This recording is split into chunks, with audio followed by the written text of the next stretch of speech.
Back in 2019, I wanted to hire our first employee. Basically what happened was in 2018, many of you guys know my story. My daughter was born with a lot of medical issues, so we were in the hospital for about a month and a half. Well, we were actually in the hospital for about 3 weeks, but I was off work for about a month and a half. So that took quite a toll on my business, and I realized pretty quickly that I needed to create more systems and processes so that this business could kind of run without me, especially if I had some of those downtimes. And the first thing that we did in this is we read the book, The E-Myth Revisited. The E-Myth Revisited has been very influential for the growth of our business, and actually what I teach a lot of people comes from that book. So reading that book, it talked about that big businesses don't survive off people, they survive off systems and processes for the people to actually follow. So you think about McDonald's, right? McDonald's, they have a person there that squirts one squirt of mustard and then goes on to the next station and they put on the onions or whatever it is. Each person has their system, has their process, so at the end of the day, the same cheeseburger gets made and, you know, for the same amount of money and blah, blah, blah. That is how businesses operate. So my thought was, okay, I need to create a lot of systems and a lot of processes in my business so that I can hire people so that if something like, you know, my daughter being born with a lot of medical issues happens again, or something happens where I have to take some time off work, and luckily I did, because I've had to take a lot of time off work, and we'll talk about that here in another video. I need to create systems and processes. I need to hire people. This business needs to be bigger than just I am, or I'm going to be stuck in a situation where I have to take some time off work and there's no income coming in. So back in early 2019, we created some processes and some systems for a CSR. A customer service relations personnel is what we called her.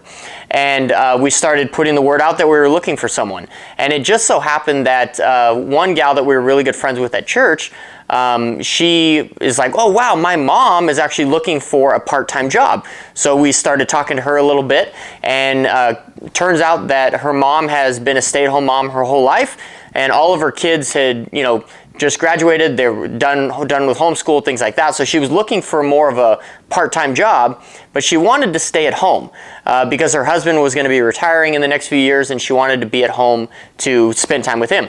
And so that kind of like changed the thought, because we didn't really know what this CSR position would look like. I want to interrupt this video real quick and let you guys know that I have created an Amazon store so that you guys can see all of the tools that I recommend, as well as business books that I highly recommend. The tools is quite interesting. As I was building that store, I realized there's a lot of crazy tools that I've really come across in our 7 years in business. So check that out. I will put a link in the description below where you can check out that Amazon store, see everything that we recommend. And also, I want to let you know, so you don't forget, you can schedule a free consultation call with me at handymanjourney.com/coaching. I look forward to talking with you soon. Let's get back to today's video. But at the end of the day, it really turned out really well. So fast forward to today, our CSR is the same gal. Her name is April.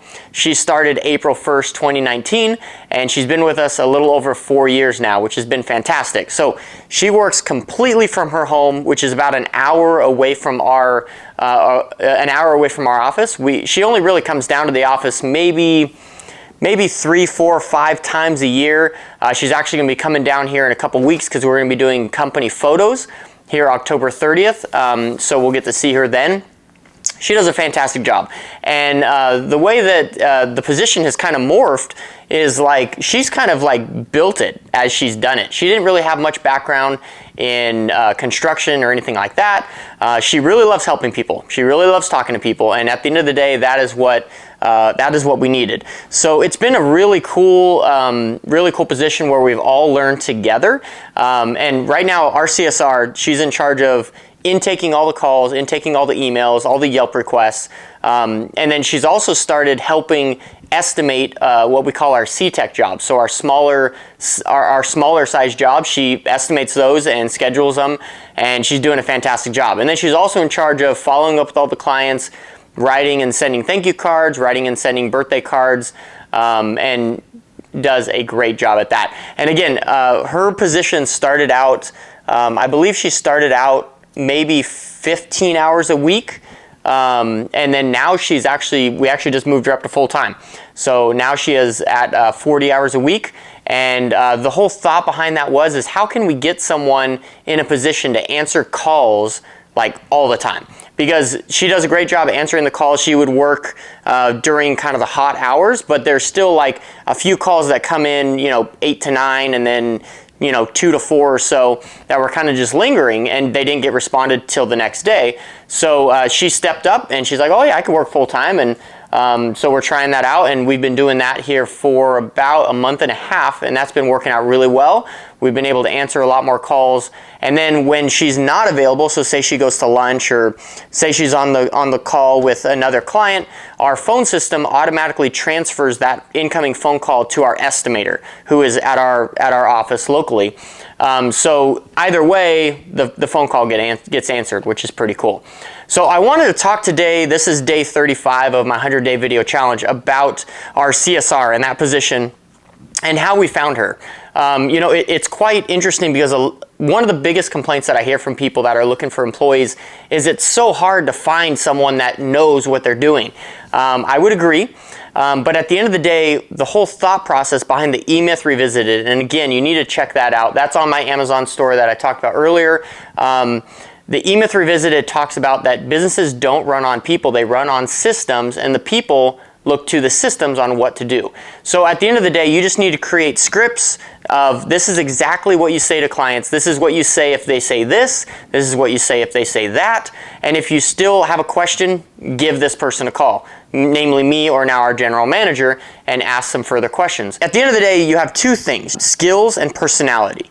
You can train skills, you cannot train personality. So when you're hiring someone, you don't want to hire just selectively for their skills, because if they have a horrible personality, they're never going to be a good fit for your business. You need to make sure that they are a good personality and maybe have some skills, but even if they don't have any skills at all, you can train those skills. You just need to build that into maybe their pay and their training schedule. So for instance, if you're getting someone who's completely green, we actually brought someone in about 2 years ago now. He was our technician assistant, and he was green. He didn't know much about the construction industry, but was looking to get into it. He had great personality, but not a whole lot of skills. We trained him where he was actually doing a lot of those C-Tech jobs, a lot of those smaller type jobs, ceiling fans, dryer vent cleaning, light fixtures, things like that. So you can always train skills. You cannot train personalities. That's what you want to look at when you're hiring employees. And hiring a CSR is easy as long as you can create the scripts, the processes, and the systems to get that person equipped with the skills that they need. So a little bit of background of what we did for our CSR that were included in our scripts is we wrote out a list of every zip code that we work in. And then we created a list of jobs that we do perform, jobs that we do not perform based on areas of the house. So in the kitchen, these are things that we do perform. These are things that we don't. In the living room, these are things that we do. These are things that we don't, blah, blah, blah. And we created as much structure as we possibly could so that she could answer the questions that come about. And again, if she doesn't have the answers, that's perfectly fine. No one has all the answers, and she can direct them to either me or now our general manager for further questions. So I hope this video was helpful for you guys. I would love to hear your guys' thoughts in the comment section below. Drop me a comment with some of your thoughts on maybe hiring a CSR or any other questions that you had about our CSR. I would absolutely love to communicate with you down in the comments. We'll see you guys on Monday for day 36. Have a great weekend, guys. You guys deserve it.